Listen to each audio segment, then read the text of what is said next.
And we are live. Good morning, Crypto Warriors, and welcome back to the Gentlemen of Crypto, episode 1239.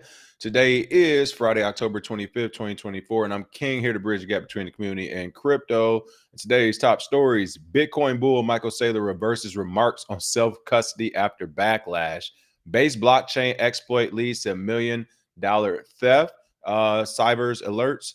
Pennsylvania House of Representatives passes pro crypto bill, and jailed crypto scammers blew stolen funds on Shark Tank hookers is being reported. That and more. And of course, today is an FBF. Make this an official one. So I will put the link in the chat. I don't have a ton of time today, but if people do want to call in really quick, talk about whatever favorite shit coin they're looking at or whatever else is going on, I am all here for it. So I'll make sure I put this link in the chat in a moment. And of course, before we get down to business, let's go ahead and take a quick look at these prices. So let me go ahead and bring it up. Of course, looking at coin market caps, probably the most used one out there. Coming in, number one, Bitcoin, $68,308. Saw just go up now, up 0.9% on the day. Ethereum is at $2,547, up 0.88%. Number five, Solana at $174, down 0.39%. Number seven, Ripple at 52 cents, down 0.9. Number eight, Dogecoin at 13 cents, down 2.96%. And number 10, Toncoin at $5.03, down 2.46%. And oh man, Cardano slipped to number 11. Let's see, we got Cardano, Avalanche, Shiba, Chainlink. We got some. Oh, that's what we were missing. Bitcoin Cash drop. Yeah, there's a few of them that dropped down, but that's still hanging on. So as usual, that top 10 continuously changes. Let's see. You can see some of these trending coins. Here's a bunch of different ones these days. Fair Ingredient still is at a 56 from last time. Bitcoin Dominance at a 57.88, 57.9 almost. And Ethereum Dominance is at 13.16 as well. 13.2 we round up. So those are your prices on the day. Really quick, give some shout outs. What's going on? Hello, everybody in chat. BK Crypto, Lord Smith, Osti, Nerd Up, Memories of Mike, Dearbit, Chris Minka, Mike Main, Les Square, New Jersey in the house. This weekend, I'm working on it, Mike. That is the game plan for this weekend. I was working on it last weekend, but I got booked in Hollywood. I was running around, so the game plan is to finish up this weekend. I think we do have audio. Is it just you, Satoshi? I think we have audio because no one's complained just yet, but let me know. Of course, it looks like it's popping up on my end, though. All right, let's see. Other than that, let's go ahead and jump into these stories on the day. And of course, let me go ahead and put this link in the chat for you all as well. I'll go ahead and grab this. Boom. So again, feel free to call in, of course, today. Only covering a few stories. The news is kind of slow, so not a lot of stories to cover. But again, if you got something you need to get off your chest, feel free to come in and do it. Let me see. Before I get started, I was making sure this chat is good. I think it is good. I think the chat is good. Which call it Slim. There we go. All right, top story of the day. Let's go ahead and jump into it. Bitcoin bull Michael Saylor hit that reverse, cha real smooth. Listen, he was like, hold on, my bad. Bitcoin bull Michael Saylor reverses remarks on self-custody after backlash. It's being quoted as said, I support self-custody for those willing and able, Saylor said in a new post after encouraging big bank custody in an interview earlier this week. Now, just off that statement alone, you know, I have conceded to this in the past. He is correct in the sense of, yes, if we want mass adoption overnight, then more than less likely big banks would have the custody. Like, I hate to say that myself. If he means it in that way. If he's talking about just your grandma, the average person who just doesn't know the left from the right already, and then you're talking about adding in this technology, yeah, the average person may be better off in the short term jumping on the big banks. But again, for those who are willing, able, who know better, is like, we definitely shouldn't be promoting that. We should be going toward becoming your own bank. But I get it. If that's that big if he was talking about the mainstream general public, I can kind of get it. But once again, to be in his position, especially with the resources, like your team can create something that's going to make it easier for everyone to self-custody instead of just passing the buck on over to the bank. So that's like where I fought him at. But again, I get it if he's talking about the masses. So again, this is MicroStrategy founder Michael Saylor. He backpedaled on his comment that big banks should take custody of Bitcoin following a torrent of backlash from the crypto community. He's being quoted again. saying that, for those willing and able, he supports it, the right to self-custody for all and freedom to choose the form of custody and custodian for individuals and institutions globally. He declared on the X post on October 23rd. But also, I mean, the damage is done. He said what he said. He supported banks. He showed his side. And at this point, like the backpedaling, I think is just more for business. Uh, Again, they talk about Vitalik Buterin calling him out the other day. They talked about how he said Bitcoin holders should trust their assets because big banks are too big to fail. Even though that's being propped up by U.S. taxpayers, like we forget that part of it. And they are engineered to be custodians of financial assets. I mean, yeah, he really went in for the banks. Bitcoin benefits from all forms of investment by all types of entities and should welcome everyone. Saylor added as part of his apparent redemption post on X. Oh yeah, that's not a redemption post. When you it should be welcomed by everyone, i.e., the banks. All right. So we get it. He got the tap on the shoulder. You can't play both sides in this market, clearly. I believe he's trying to do so. And hey, I guess do it for as long as possible, but it will come where he's going to have to really make a stance on this, whether he's going to be on the bank side or on the general community side. So we'll see. But yeah, this is crazy. You can see some of the responses to his comments in this article as well. But I would say this, that is the power of self-regulation. I've been saying this for forever. Yeah, I get it. A lot of people want regular regulation. I don't think we need. I think we need self-regulation, more of it, and for it to be public, because this is a form of self-regulation right there. You literally have one of the biggest people in Bitcoin and cryptocurrency, and Michael Saylor and his company. You have one of the largest whales out there changing their tune within 24 to 48 hours because of what the community said. That is self-regulation working right there in front of our face. So I'm all for it. I think self-regulation does work. I mean, hell, we're seeing it here on this show too. We got to self-regulate people. People out here going crazy in this market. Okay, so I think it works. I'm glad to see that the market responded the way it did, and it's cool to see that he actually kind of double backpedal on his statements, even though the damage is done. I doubt he really means it. And yeah, we get it, Michael Saylor. We get it. We know what you're trying to do, brother. Let's see. I think account abstraction is a good alternative to bank custody. I mean, there's a ton of alternatives, honestly. Honestly, you could put a lot of these wallets in people's phones or laptops, build them in. So when they have a laptop or phone, they could literally just buy one, a cheaper one that's all offline, or a wallet. Like the education piece of it isn't that, like, it won't be that bad for that long. A lot of people didn't know anything about electric cars and how to charge them, how they'll work, and the battery life, and this, that, and other. We have charging stations everywhere in California now. Like, they want it to be fully electric in the next 10 years or something. So it's all about education and moving people along if you want to do it. And it looks like right now the banks still have everyone by the cojones, and they're not going to let go anytime soon. They want to keep their stake in the financial market as has been. All right, base blockchain exploit leads to $1 million theft. Cyber's alerts, again, kind of what I mentioned Wednesday, is all good until you start moving up in the world. My project's the best. This project's better than Bitcoin. This is better than Bitcoin blockchain. This is better than this. And it's like, hold on. Everyone doesn't even know you're at the party yet. Like, let the gangsters in the back know you're here, i.e. the hackers. Let the government know you're here. Let everybody know you're here before you start talking about you're the best. And base blockchain being new is, again, this is the steps you have to go through. You have to go through scaling. No matter what project, you're going to go through a scaling process. You're going to go through a regulatory process, and you're going to go through a cybersecurity process to where these hackers and scammers are just going to aggressively come after you. So an exploit on the base blockchain revealed major vulnerabilities, leading to $1 million in stolen funds and raising security alarms in DeFi. Again, I don't agree with it raising security alarms in all of DeFi when this is a specific project, because we've seen other projects. I mean, there's some DeFi platforms that have been rolling strong for like 5, 6, 7 years now. Like, they're really getting some years up under them, and they're still out there. So I want to put that's not an indictment on DeFi space as a whole.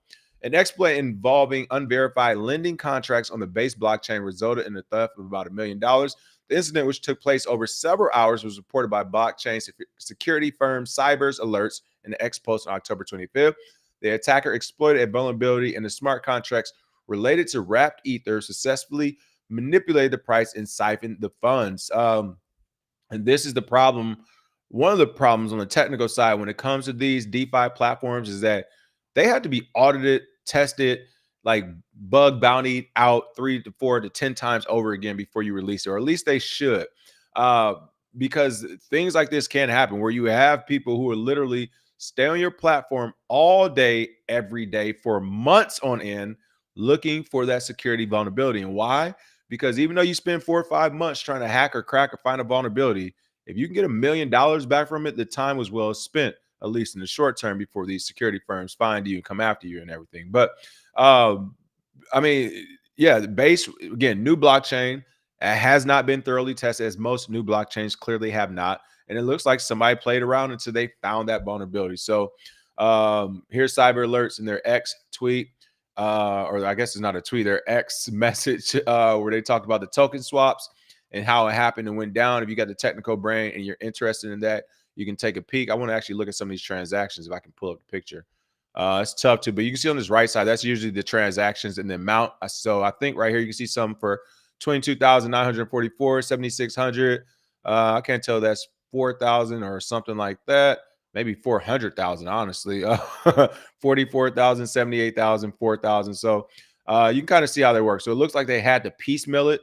And again, the worst part about that they're piecemealing this thing over a span of a few hours, is that Base's systems didn't detect it. This is a third-party private company that detected it. So Base it themselves, their team and their people working on this blockchain, they didn't detect it. So again, it's unfortunate to see it. It looks like the attacker's initial suspicious transaction extracted $993,534 from the Base blockchain's unverified lending contracts. They already moved most of the stolen funds to the Ethereum network and then deposited 202,000 some change into the privacy-focused Tornado Cash service. Additional funds totaling 455,000 some change were taken using the same exploit. In a written Q&A with Cointelegraph, Hakan Uno, senior SOC lead at Cyber Alerts, explained the vulnerability exploit in the attack. The oracle used by these contracts was not robust, relying on only a single pair with a limited liquidity of $400,000, making it susceptible to price swings that could be manipulated. So without technically like doing a deep dive on this, if I had to guess what actually happened, here, let me stop sharing the screen. Just from that statement, that statement about hold on, what did they say? It was relying on a single pair with a limited liquidity of $400,000, making it susceptible to price swings that could be manipulated. My guess is that they probably did something to where they started buying and selling contracts, whatever, but essentially draining the liquidity pool, but doing it simultaneously so that the back end essentially couldn't read it. So by the time the computer says, "Oh, this money isn't here anymore," they probably already done enough contracts to where it's like, "No, no, no, this is beyond not being here anymore. Like now we're extracting even more." Like that's my guess on it, just off the top of my head. It's essentially you did like some contract plays to where, and I've done it before. Some of you probably seen it on your wallets before. On certain wallets, if you make a transaction, even if you close the wallet and go back in, sometimes the transaction while it's processed, the capital hasn't left, or it looks like it hasn't left. Now, if you try to double send or double spend or whatever, you'll get like an error notice, and then like after a few minutes or an hour, it'll be like, the capital will go back to where it was supposed to be. So let's say you have $5,000 in the account, you make a $5,000 swap or transaction. Sometimes that account will read 10,000, or it will just read that same 5,000 after the transaction is still pending. So again, depending on how you execute the contracts, depending on what's going on the blockchain, especially when you're talking about DeFi, you can essentially spam that and keep spamming it until you get the number high enough. Now, again, the wallets I've used in most applications can stop it before it happens. Like I said, it'll give you that error code, or it just won't transact. It'll just gray out on you, and it'll stop itself. But if you can find a workaround, then yeah, you can like essentially glitch the system and just keep sending contracts or keep sending transactions before the computer or whatever notices. So again, I don't know how he did it, but I do know there are like that's a simplistic version of doing it. So add that with like a big brain hacker, and I'm sure they can figure out a way to get up on that blockchain, which they clearly did as well. So there it is. 5150 Gamer, what's going on? Credit K, hello, hello, hello. Jake Fever. If we break 69K, we're going to 80K by Christmas. So my GM stands for give money. I'm with you. I saw an article about that today talking about 80K for the end of the year, New Year. I mean, look, again, you got to go with percentages. 69K to 80K is not bad. Like, as far as I don't even know, what was it, 69, 79, 60? Holy like that's like, what is that? Somebody tell me, is it 12% or something off the top of my head? I don't even know. I might be doing this math wrong. Somebody tell me what that is. $68,000 at 80K. What percent swing is that? That's not a big percent. 12 might be, it's just 12%. It's probably less than 12% off the top of my head. Is it 8 to 12? I'm just going off the top of my head right now. Somebody let me know in the comments. Use that calculator real quick. Let me know. But my point is, the percent swing to get to 80% isn't that bad. Like, that's literally 2 pump days. 4 to 6,000 pump days. Boom, we right there knocking at the door. So I agree. I think it can happen. Like I said, we definitely have some pumps left. We're going to have the pump right after Thanksgiving. It will go sideways until then, I think. 15.9%. Thank you. So I was close. I said 12%. So about 16%. Is that 16%? 16%. That isn't bad though. So we got the November pump after Thanksgiving. And then compliments of Alexa. Appreciate that, Satoshi Slum. I don't know. Hold on. Jake is saying 14. How y'all getting this wrong? Jake is saying 14.49%. One of y'all told me 15.9. Who did the math backwards? All right. It's about 15%. Like I said, 12 to 15, 16%. But you got a Thanksgiving, the day after Thanksgiving, those few days. Again, usually you get 2 weeks of Christmas or 2 weeks of December where there's a pump. It dips during Christmas, actually. And then you get the pump for the New Year's for Bitcoin birthday. After Martin Luther King Day, of course, we're going to get the regulators coming back in. That is where it will get interesting for 2 reasons. Actually, this year is going to get really interesting. I'm tripping. It's going to be a bigger pump than a regular November one because of elections, folks. I forgot the elections. Yeah, so that's an easy, that's an easy 5 to 10%. The election itself, it might withdraw, it might retrace back again, going up to Thanksgiving or whatever. So there's that. But yeah, New Year's, I mean, you're going to have a new president coming in. You're going to have new regulations coming in. A lot of volatility, like 80K. Yeah, 80K is definitely possible. So we'll see though. We will see. Again, they are trying to suppress it by any means necessary. So they see the 80K coming too, which is why you got ETF options now. It's like, hold on before we let Bitcoin run off. Let's go ahead and give you some different options to play with it. Chris said open interest is extremely high. Long squeeze incoming before short squeeze is most probably. I can see that as well. Like, it won't be smooth. It still won't be smooth, especially with an election. Who knows what could happen there? But the price is still solid. We're still heading in a good direction. We should have been higher, but you got every altcoin in America trying to copy, as well as derivative style. All right, Pennsylvania House of Representatives passes pro crypto bill. As a heads up, really quick, definitely appreciate if you all can like it, thumbs up it, share it, whatever, and sign up.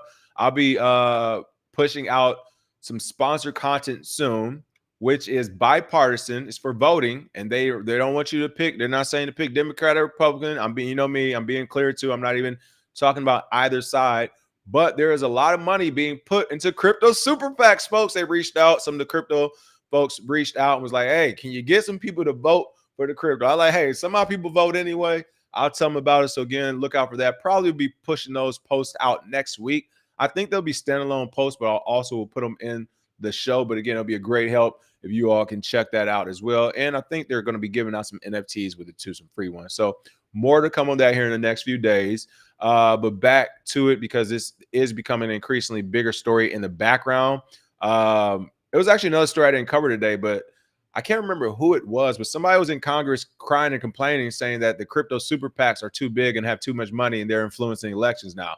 The words I like to hear. So they were complaining about it. That means we are becoming increasingly more powerful, and they going to hear us down in DC, whether they like it or not. So Pennsylvania House of Reps passes pro crypto bill. Co-founder of the Satoshi Action Fund, Dennis Porter, dubbed the legislation the Bitcoin Rights Bill.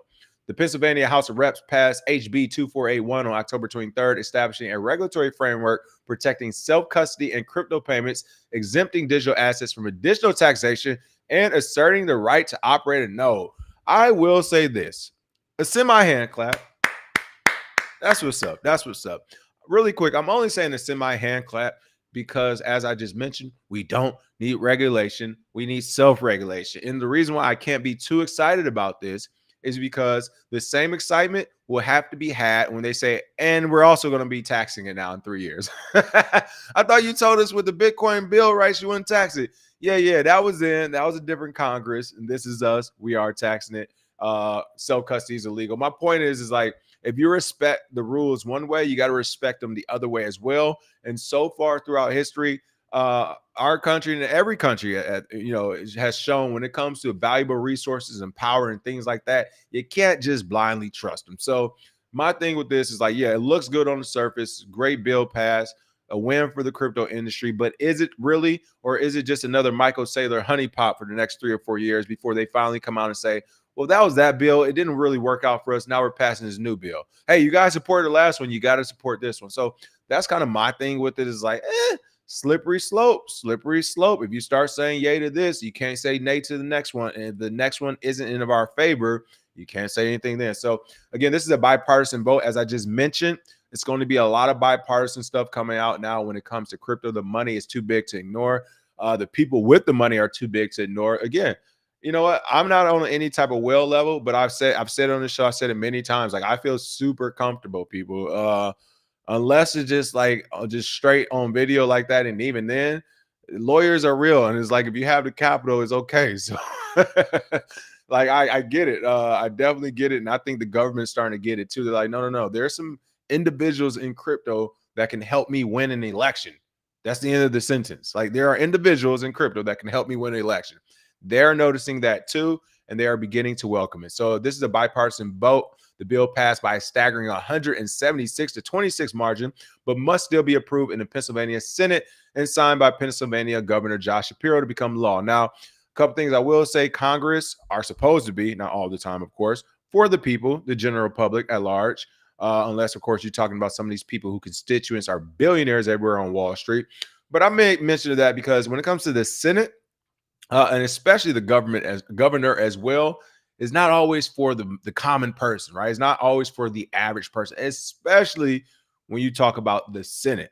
Those Senate seats are hard to come by, folks, and they're pretty expensive. Like, those are some real campaigns as well. So when I start thinking about Senate seats and governor seats and bills like this being passed, it's like, yes, Congress might have overwhelmingly wanted it in Pennsylvania, but will their senators feel the same way? Will the governor feel the same way? Especially when their backing might not be the backing of the common person. It might be a banker on Wall Street that's doing business with them down there, right? Who's giving them the most campaign money. We don't know that. So it's going to be interesting to see if the Senate and governor also agrees with this and passes it. But right now, this thing is rolling through their state Congress. Again, it was written by the Bitcoin advocacy group Satoshi Action Fund. Co-founder and spokesperson for the group, Dennis Porter, had this to say following the passage of the bill.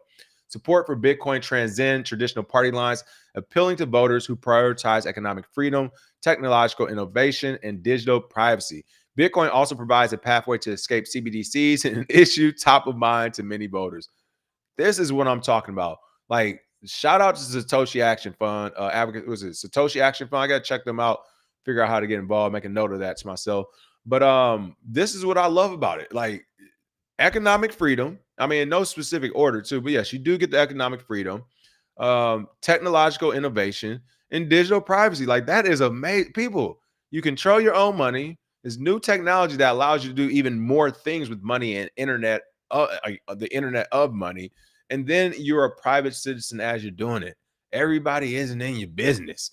So again, there's nothing not to like about it from a private and personal standpoint, unless you've already been brainwashed or you're just trying to keep the status quo. But none of these things say anything negative yet. That's how it's been taken for years, of course, until this money started to come through. The Manyan is here, and now they're trying to change everything overnight. So again, pretty cool article to see. Shout out to Pennsylvania's Congress.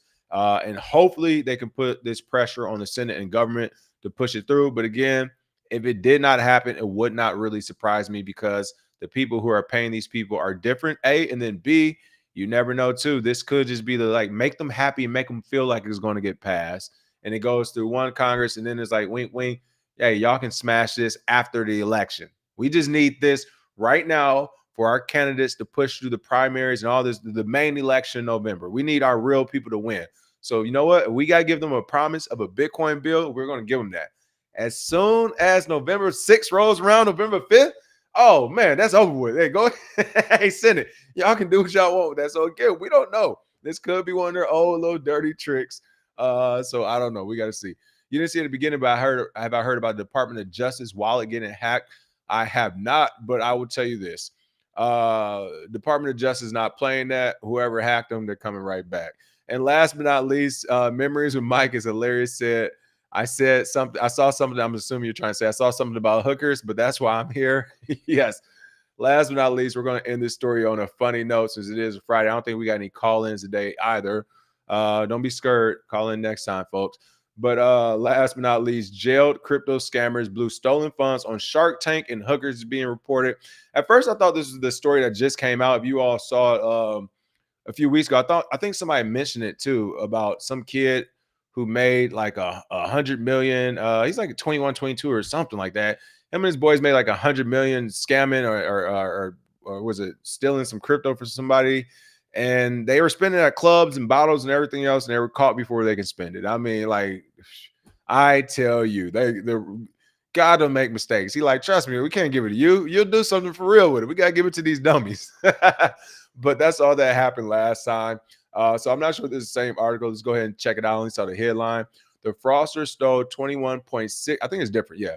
The fraudster stole $21.6 million from over 40,000 investors to fund their lavish lifestyles, which also reportedly included $100,000 spent on sex workers. Shame, shame, shame, shame, shame. These are like, I'm telling you, these scammers are the little boys of the world. They're like, oh my God, I finally got money. I can finally get the woman I've always wanted. I can finally get all my lavish gifts and blah, blah, blah. What's hilarious about it, and I think even Richard Hart probably noticed this. You gotta give Richard Hart a shout out. What's hilarious about this is after you line your pockets doing something immoral, after you buy all your bags and you go on your yacht cruises and you go to these different states and cities and party and all that, you do it for 2 years, 3 years, 4 years. You will get tired of it. You will understand what you just did was a waste. Not only was it a waste of time and money, but now you hot too. You done made yourself hot over partying. Like, really listen to these people. These people are hacking and stuff, and they're not going to say, I'm buying islands, I'm buying schools, I'm buying hospitals, I'm buying military stuff, I'm buying equipment. Like, they not own none of that serious stuff. They're like, I'm hacking millions of dollars to go party and get girls. I kind of want to cry of hilarity, but also sadness. Like, that's super sad. You're going to become a professional criminal and scammer to go party. Like, you can't get the party popping on your own. Oh my goodness, I feel bad. I truly feel bad. But it does explain a lot. I mean, I get it. I get it. I get it. I get it. I get it. You've been watching it your whole life. You've been wanting it, and you said, "Damn it, I'm going to get it before I'm gone." 5 people were sentenced to prison for their roles. Oh, but that's what happens after for the roles in a $21.6 million crypto fraud, in which they reportedly spent the stolen funds on a Shark Tank. Oh, I thought they were talking about the show Shark Tank. They really bought a Shark Tank. That's hilarious. Private jet rides, sex workers, and a luxury car. I'm going to go ahead and assume since they went to prison, the money must have ran out, because in this space, you don't really go to prison if you still got some money left. You just pay the right people, you shake some hands, you kiss some babies. But if they're sending you to prison, then that means when they did that audit, they're like, what you mean you only got 400,000 left? We only got 400,000 left. Oh, bro, y'all got to go, man. Y'all got to get up out of here there. The criminals raked in 20 million euros, $21.6 million from about 40,000 investors through multiple investment schemes, including the EXW wallet, the EXW crypto token. Austrian news outlet Heat, it reported on October 23rd. 2 defendants were sentenced to 5 years. Oh, okay, never mind. Oh, never. So they had money left. 2 of the defendants were sentenced to 5 years. 2 received 30 months, and 1 got 18 months of prison time. Wow. 5 others were acquitted, while some have continued to hide from authorities. Shout out to the real gangsters that's still on a dip and die. But 18 months for 21 point something million, $22 million, 21.6 million. Like I said the other day, I should have put this title as well. Crime pays. Crime pays in this space. Hey, shout out to them for having money left. I can't hate or be mad, because clearly the governments aren't mad and the governments aren't hating. So as personal individuals, don't you let your morals and everything get caught up in what real life is. Clearly, it has been shown time and time again. United States government, Australian governments everywhere do not care about breaking these laws in crypto as long as you got some money. Sounds like that Bitcoin deal. It does, right? 18 months. Oh man, listen. Crime pays. I mean, it is what it is. I thought they ran out. The fraud trial at Klagenfurt Regional Court was the largest in Austrian history. I was thinking Australia. This Austria. Hoyt noted or whatever. Judge Claudia Bandian Ortner handed down the sentences on October 23rd after 2 months of trial and 300 hours of negotiations. What did I say? Listen, the 300 hours of negotiation. I'm gonna tell you what 300 hours of negotiations look like. 299 hours of audits and 1 hour of a negotiation. So we know you got 16 million left. We're not gonna bleed you. We won't bleed you. We just hold on. Y'all know me. Hold on. We're not gonna bleed you. All right. I just want a taste, baby. I just want what's that? You can have the rest. Let's get on your gums. Ain't that what they do? I don't know. I never did it. Look, they just want a taste, okay? So the government spent about 299 hours on the audit, and then they spent that 1 hour and said, look, we got you. It's 5, 10 of y'all. Some of y'all on the run. We got to tax you off that too, okay? We're not going to take everything. Give us 4 million. Give us 4 million. Y'all figure 4 to 6 million. Give us 4 to 6 million. You know, we'll customer plan, give back some of the money. Give us 4 to 6 million. You guys been in your word. We understand it's a lot of you. You know, we got to give some of y'all some sentences, 30 months here, 18 months there. We'll give you 5, but you'll be home in 2 years. You'll be home with the rest of these boys in 30 months. Don't you worry. I see the play right here. Okay. They just wanted the taste. They just wanted the taste. I'm sure they got the taste. And on we go. They'll be scamming and hacking more people in about 3 years when they come back and all the money is gone. Well, hell, with that, I got to come back and say the real. Yeah, memories might hookers and blow all the way. Listen, 21 million, you get to have a party of your life and you just go sit down and think about that party for a couple years. I hate to say these are some good bets right now. Like these are some, I wouldn't want to take it, but if I had to take it, that's a good deal. Sit here for 2 years, you come out with $10 million. Oh, and you can have a video game. If I get that video game, that's the key thing. If I get that video game, those 2 years are a breeze, okay? Hey, other than that, that is the show today. It's FBF. I will be back Monday with some more crypto news, more news in general coming soon, but just patiently working on the back end. But again, thanks as always. Make sure you smash that like and share, and I'll see you all next week with some more.